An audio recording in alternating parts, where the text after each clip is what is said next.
میں نے اس کی جیبیں ٹٹول کر سوٹ کیس کی چابی تلاش کی مگر اس کے پاس چابی نہیں تھی، لہٰذا سوٹ کیس کے لاک کو توڑنا پڑا۔ اس کے اندر بہت سی فائلیں تھیں اور بلیو فلم کے کیسٹ رکھے ہوئے تھے۔ چمڑے کی وہ ڈائری بھی تھی جس میں میری نئی زندگی کی رودات لکھی جا رہی تھی۔ میں نے اسے سونیا کی طرف بڑھاتے ہوئے کہا، اس ڈائری میں میرے بارے میں بہت کچھ لکھا جا رہا تھا، اسے سنبھال کر رکھو، میں کبھی فرصت کے وقت پڑھوں گا۔ سونیا نے وہ ڈائری مجھ سے لے لی، پھر ہم تمام فائلوں پر سرسری سی نظر ڈالنے لگے۔ ایک فائل میں میرے تمام جرائم کی رپورٹ تھی جو مجھ سے کبھی سرزد نہیں ہوئے تھے۔ سونیا نے مجھے بتایا کہ میرے بازو پر کسی قسم کا انجیکشن لگا کر میرے ذہن کو معاف کر دیا گیا تھا، پھر میرے ہاتھوں سے نکردہ جرائم کی تفصیلات لکھائی گئی تھی۔ اس سلسلے میں میری آواز بھی ٹیپ کی گئی تھی۔ اس سوٹ کیس میں کتنے ہی ساؤنڈ کیسٹ اور پکچر کیسٹ رکھے ہوئے تھے، ان ہی میں میرا بھی کیسٹ رکھا ہوا ہوگا، مگر اسے سننے کے لیے ہمارے پاس ریکارڈر نہیں تھا۔ سونیا نے کہا، ان سب فضول چیزوں کو فوراً ہی تباہ کر دینا چاہیے۔ یہ کہہ کر وہ سامنے پڑی ہوئی دونوں لاشوں کی جیبیں ٹٹولنے لگی۔ رابرٹ کی جیب سے ایک لائٹر برآمد ہوا۔ ہم نے فرش پر فائلوں کا ڈھیر لگا کر انہیں لائٹر کی آگ لگا دی۔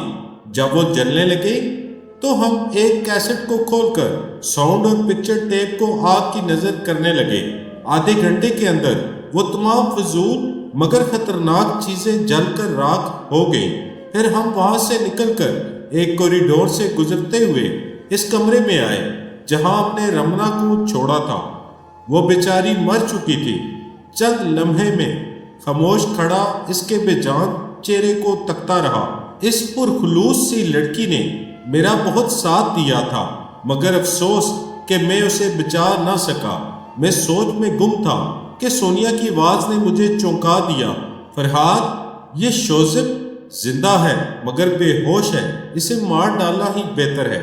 یہ کہہ کر اس نے فرش پر پڑے ریوالور کو اٹھایا، پھر شوزب کو ایک ٹھوکر ماری۔ اس کے منہ سے ایک ہلکی سی کراہ نکلی، پھر فائرنگ کی آواز میں ہمیشہ کے لیے گم ہو گئی۔ سونیا نے اس ریوالور کو اس کے مردہ جسم پر پھینک دیا۔ میں بوجھل قدموں سے چلتا ہوا مائک کے پاس آیا، پھر ارج کو مخاطب کرنے لگا۔ ہیلو ارج، میں انتہائی افسوس کے ساتھ یہ خبر سنا رہا ہوں کہ تمہاری رمنا اب اس دنیا میں نہیں ہے۔ دوست، انسانوں کے ضمن میں قدرت کے قانون کبھی بدلا نہیں کرتے۔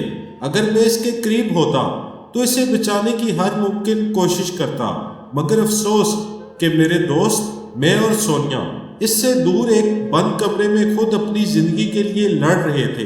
اگر تم وہ محاذ چھوڑ کر عمارت کے اندر آ سکتے ہو تو آ جاؤ، اب یہاں کوئی خطرہ نہیں ہے۔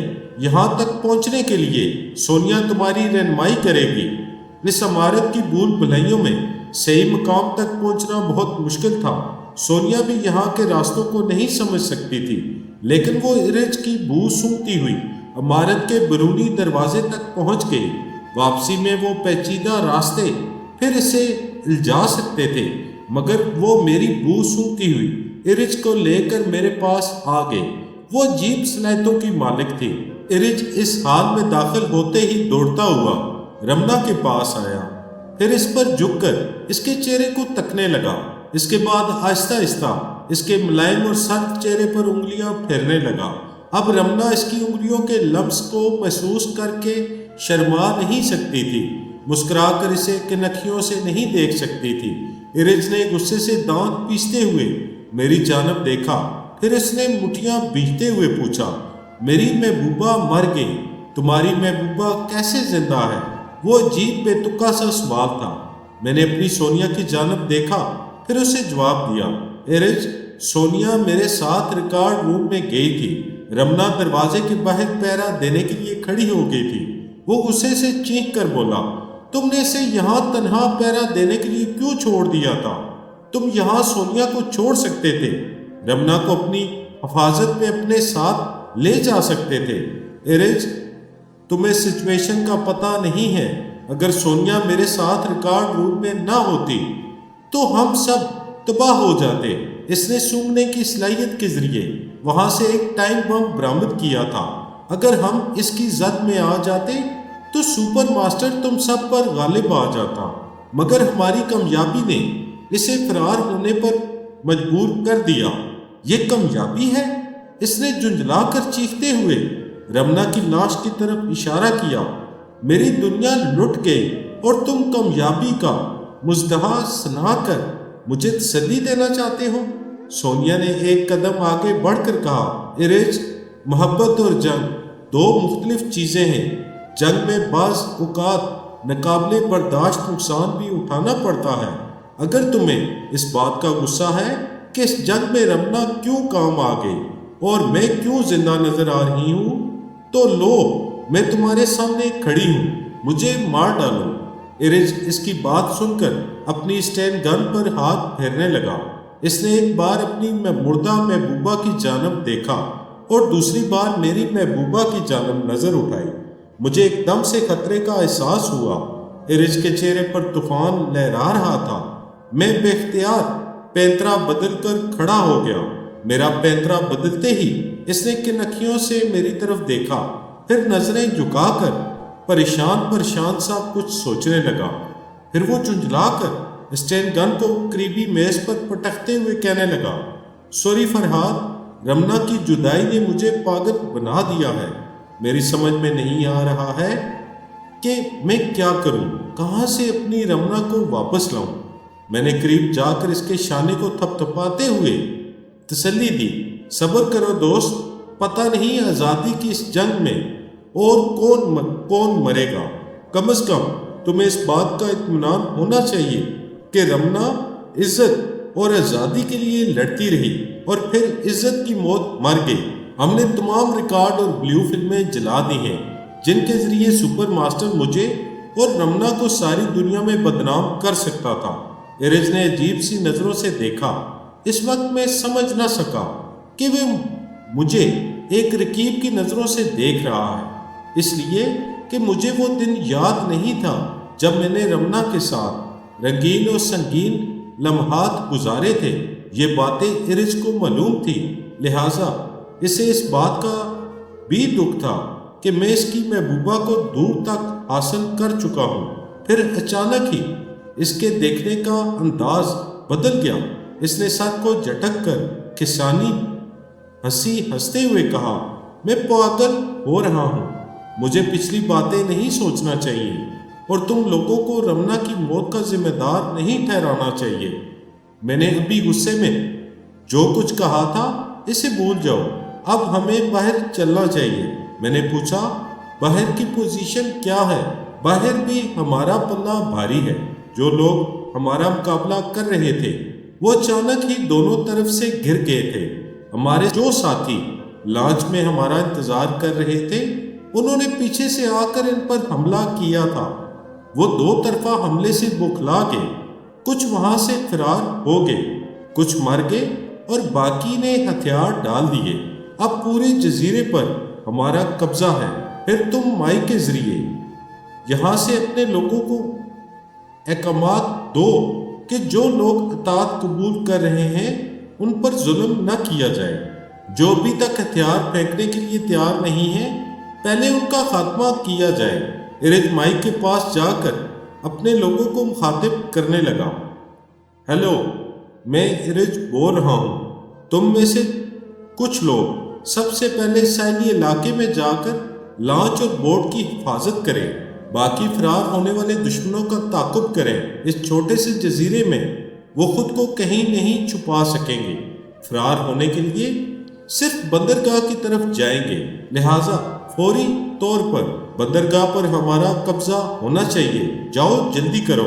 وہ احکامات صادر کرتا رہا۔ اس نے 10 مسلح جوانوں کو عمارت کے باہر پہرا دینے کے لیے کہا، 5 جوانوں کو عمارت کے اندر بلایا۔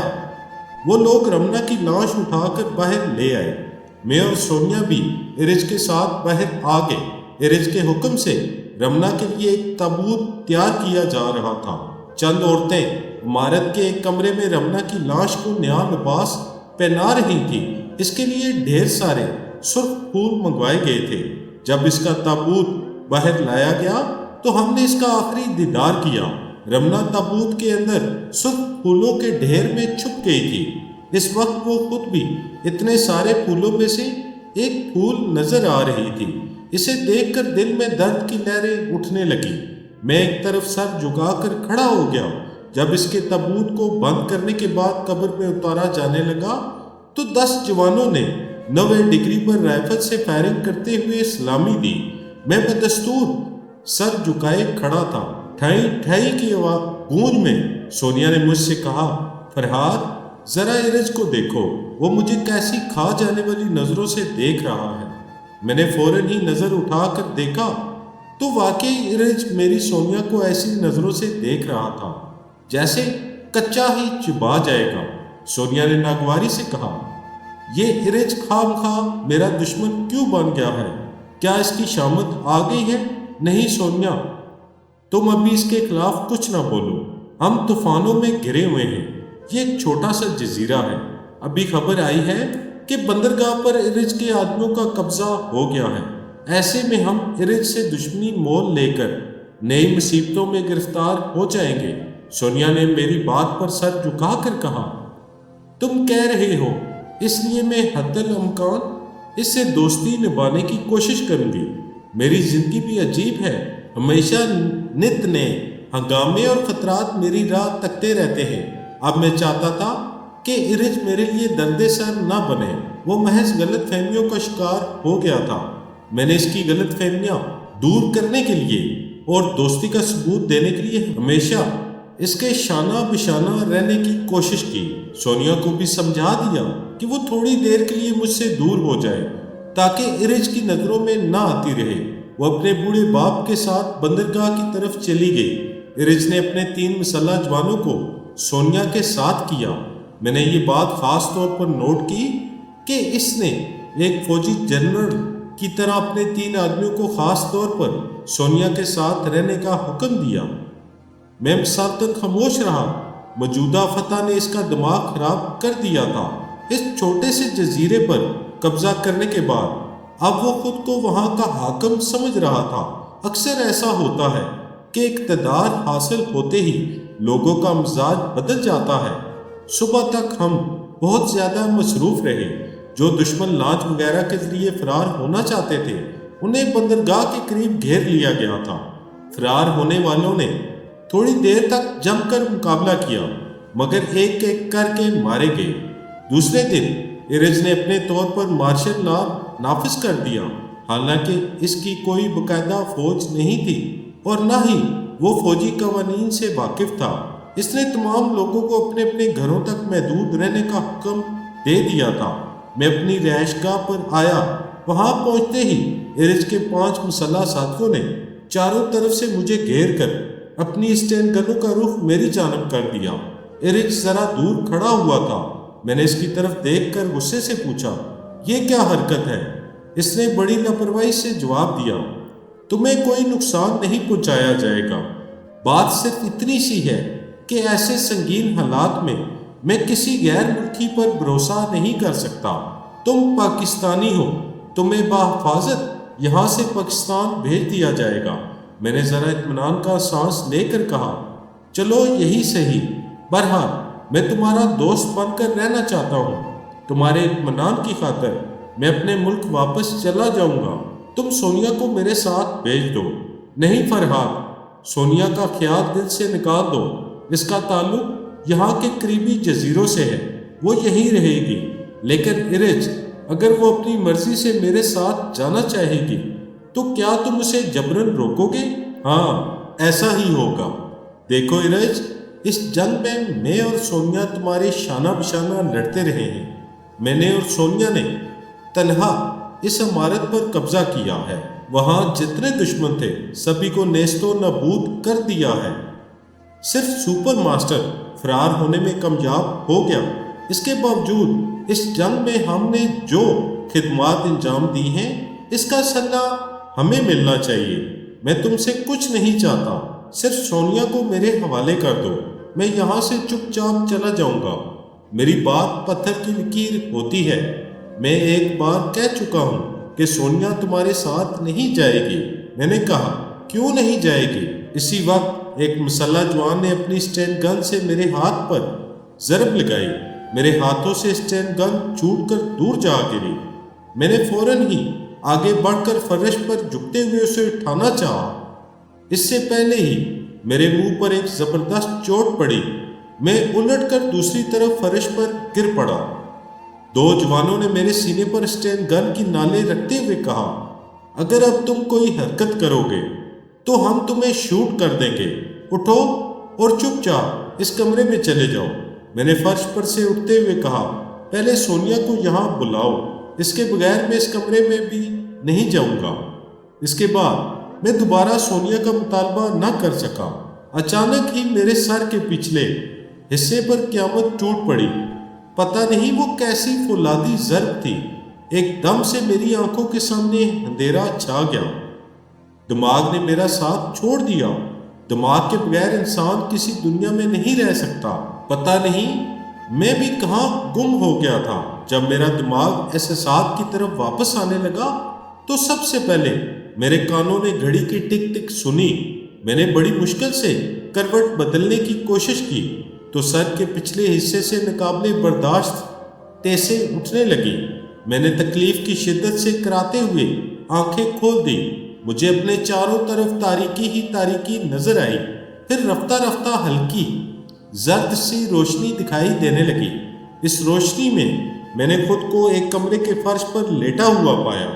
میں تھوڑی دیر تک چپ چاپ پڑا رہا اور سوچتا رہا کہ مجھ پر کیا گزر چکی ہے۔ جب مجھے یاد آیا کہ میں نے سونیا کا مطالبہ کرتے ہوئے چوٹ کھائی ہے تو پھر میرا دل سونیا کے لیے تڑپنے لگا۔ میں بڑی مشکل سے کراتے ہوئے آہستہ آہستہ اٹھ کر فرش پر بیٹھ گیا۔ تھوڑی دیر تک میرا سر چکراتا رہا۔ میری سمجھ میں نہیں آ رہا تھا کہ میں کس طرح اپنے پیروں پر کھڑا ہو سکوں گا اور کس طرح اپنی سونیا تک پہنچ سکوں گا۔ پتہ نہیں میں کتنی دیر تک فرش پر بیٹھا سر سے اٹھنے والی ٹیسوں کو برداشت کرتا رہا۔ کھوپڑی کے اندر جیسے برف جم گئی تھی۔ آنکھوں کے سامنے دھندلی سی زرد روشنی پھیلی ہوئی تھی۔ پھر میری نظریں اس تدلکے میں چکراتی ہوئی مینٹل پیس پر گئی۔ وہاں ایک شمعدان میں 4 موم بتیاں روشن تھی۔ وہ بہت دیر سے جل رہی تھی اور پگھل رہی تھی۔ اب تھوڑی دیر بعد وہ بجھنے ہی والی تھی۔ یک بیک میں نے محسوس کیا کہ میری نظریں ایک موم بتی پر جم کر رہ گئی ہیں۔ مجھے یوں لگا جیسے سلگتی ہوئی لو سے میرا پرانا رشتہ ہو، جیسے میں پہلے بھی اس لو کو مسلسل تکتا رہا ہوں۔ صرف اتنی سی بات ہوتی تو میں اپنی نظریں وہاں سے ہٹا لیتا، لیکن دماغ کے بنیادی رشتے سے فوراً ہی تعلق نہیں توڑا جا سکتا۔ اس وقت مجھے یاد نہیں آیا کہ ابتدا میں نے ٹیلی پیتھی سیکھنے کے لیے شمع کی لو سے اپنی آنکھوں کا رشتہ قائم کیا تھا۔ اب وہ سلگتی ہوئی لو اس رشتے کی ڈور تھام کر میرے دماغ میں جم کر بیٹھ گئی تھی۔ اب جب کہ میں سب کچھ بھول گیا تھا، ایسی حالت میں بھی مینٹل پیس پر جلنے والی شمع کی لو مجھے اپنی طرف کھینچ رہی تھی۔ میں اس سے نظریں ہٹانا چاہتا تھا مگر میرے دماغ نے مجھے جکڑ لیا تھا اور مجھے چپکے چپکے سمجھا رہا تھا، فرحاد بھولے بھٹکے راہی، یہ شمع کی لو تیرے سفر کا پہلا سنگ میل ہے۔ پیچھے چھوٹ جانے والے اس سنگ میل کو یاد کر، یہ ایک ننھی سی لو تیرے تمام ماضی کو روشن کر دے گی۔ ہاں، میں کچھ ایسا ہی محسوس کر رہا تھا، ایک انجانی سی دھندلی سی دنیا میرے خوابدہ ذہن میں جھلک رہی تھی۔ اسے واضح طور پر دیکھنے کے لیے شمع کی لو کو دیکھتے رہنا لازمی ہو گیا تھا۔ اس وقت مجھے جو فوری طور پر فائدہ پہنچا وہ یہ تھا کہ ایک ہی لو پر نگاہوں اور دماغ کو مرکوز کر دینے کے بعد سر کی ناقابل برداشت تکلیف بالکل ہی ختم ہو گئی تھی۔ یہ انجانے سے تنویمی عمل کا نتیجہ تھا۔ میرا لاشعور جہاں میرے تنویمی عمل اور ٹیلی پیتھی کی صلاحیتیں جا کر چھپ گئی تھی، وہیں لاشعور ایک عامل بن کر مسیحائی کر رہا تھا۔ میں نے خود کو حالات کے دائرے پر چھوڑ دیا، ساری دنیا کو بھول کر صرف اس ننھی سی لو کو تکنے لگا۔ اور دل ہی دل میں کہنے لگا میں شمع کی اس لو کو تکتا رہوں گا، اپنے درد کا درماں کرتا رہوں گا، میرے سر کی تکلیف بالکل ختم ہو جائے گی، میں اچھی طرح سوچنے سمجھنے اور چلنے پھرنے کے قابل ہو جاؤں گا۔ اے شمع، میں تیری ننھی سی لو کو دیکھتے دیکھتے اب اپنے ماضی کو پکار رہا ہوں، میں سوچ رہا ہوں کہ میں کون ہوں اور میری ابتدا کیا ہے۔ اے میرے ذہن، پرواز کر اور مجھے میری ابتدا تک پہنچا دے۔ اور مجھے اچانک ہی گور اندھیرا چھا گیا، وہ شمع اپنی حیات کی آخری ساتھ تک پہنچ کر بجھ گئی۔ میں پریشان ہو کر چاروں طرف تکنے لگا۔ ابھی چند لمحے پہلے میں محسوس کر رہا تھا کہ مجھے بہت کچھ یاد آنے والا ہے، میرے لاشعور سے روشنی کی کرن پھوٹنے والی تھی، مگر اچانک ہی شمع بجھ گئی، چاروں طرف تاریکی چھا گئی۔ سب سے بڑا ستم یہ ہوا کہ میرے دماغ میں بھی پہلے جیسا اندھیرا چھا گیا اور اس اندھیرے میں پھر میرا ماضی دفن ہو گیا۔ میں اٹھ کر کھڑا ہو گیا، پھر اس تاریکی میں آہستہ آہستہ قدم اٹھاتا ہوا مینٹل پیس کی طرف بڑھا۔ تمام موم بتیاں پگھل چکی تھی۔ میں ہاتھ آگے بڑھا کر ایک اندھے کی طرح اس مینٹل پیس پر دوسری موم بتی تلاش کرنے لگا۔ شمع کی وہ لو بجھتے بجھتے مجھے سمجھا گئی تھی کہ اس کی لو سے میرے دماغ کا گہرا رشتہ ہے، میں پھر وہ رشتہ قائم کر سکتا ہوں، پھر ایک بار اپنے ماضی کو روشن کرنے کی کوشش کر سکتا ہوں۔ لیکن اس وقت مجھے دوسری موم بتی نہیں ملی۔ میں اندھیرے میں راستہ ٹٹولتا ہوا دروازے کو تلاش کرنے لگا۔ میں نے سوچ لیا تھا کہ جب بھی مجھے کوئی موم بتی ملے گی تو میں پہلی فرصت میں اس کی لو سے رشتہ جوڑ لوں گا۔ میں دیوار کے سہارے چلتے چلتے اس کھڑکی کے پاس پہنچ گیا، پھر اسے کھول کر دیکھا تو باہر چاندنی چٹکی ہوئی تھی۔ باہر کا منظر دیکھ کر پتہ چلا کہ میں اپنی رہائش گاہ میں ہوں۔ چاندنی کھڑکی کے راستے کمرے میں بکھر رہی تھی اور مجھے دور ایک دروازہ نظر آ رہا تھا۔ اتنی دیر میں مجھے پتہ چلا کہ میرے سر کی تکلیف بالکل ہی ختم ہو گئی ہے۔ پتہ نہیں اس شمع کی لو نے کس طرح میرے دماغ سے تکلیف کے احساسات کو مٹا دیا تھا۔ خدا جو کرتا ہے اچھا ہی کرتا ہے۔ اس معبود نے شاید مجھے اسی لیے اس آزمائش میں مبتلا کیا تھا کہ دشمن مجھے زخمی کرنے کے بعد ایک جلتی ہوئی شمع کے پاس چھوڑ جائے اور اس طرح میں اپنے ماضی کی ایک دور کے سرے کو تھام لوں۔ میں تیزی سے چلتا ہوا دروازے کے پاس پہنچ گیا۔ اسے کھولنے کے لیے جب میں نے ہینڈل پر ہاتھ رکھا تو وہاں ایک طے کیا ہوا کاغذ ایک دھاگے سے بندھا ہوا نظر آیا۔ میں نے دھاگے کو توڑنے کے بعد اس کاغذ کو کھول کر دیکھا۔ اس کی تحریر پر پڑھنے کے لیے روشنی ناکافی تھی۔ میں کھڑکی کے پاس واپس آ گیا اور اس کاغذ کی تحریر کو کھلی چاندنی میں پڑھنے لگا۔ اس میں لکھا تھا، فرحاد، میں تمہاری خدمات کے صلے میں تمہیں زندہ چھوڑ کر جا رہا ہوں۔ میں جانتا ہوں کہ سپر ماسٹر ایک بڑے ملک سے فوجی امداد لے کر یہاں واپس آئے گا اور ہمیں کسی صورت میں بھی زندہ نہیں چھوڑے گا۔ بندرگاہ پر تمہارے لیے ایک چھوٹی سی لانچ چھوڑ کر جا رہا ہوں۔ تم ہوش میں آنے کے بعد اس لانچ کے ذریعے کہیں بھی جا سکتے ہو۔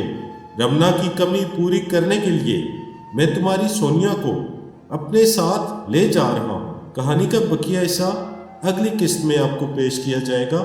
جاتے جاتے بس یہی ایک چھوٹی سی درخواست کریں گے کہ چینل ابھی نیا ہے، اس کو ضرور سبسکرائب کریں اور بیل آئیکن پر ضرور کلک کریں تاکہ آگے بھی آپ کو اسی طرح کہانی کی بقیہ اقساط بآسانی ملتی رہیں۔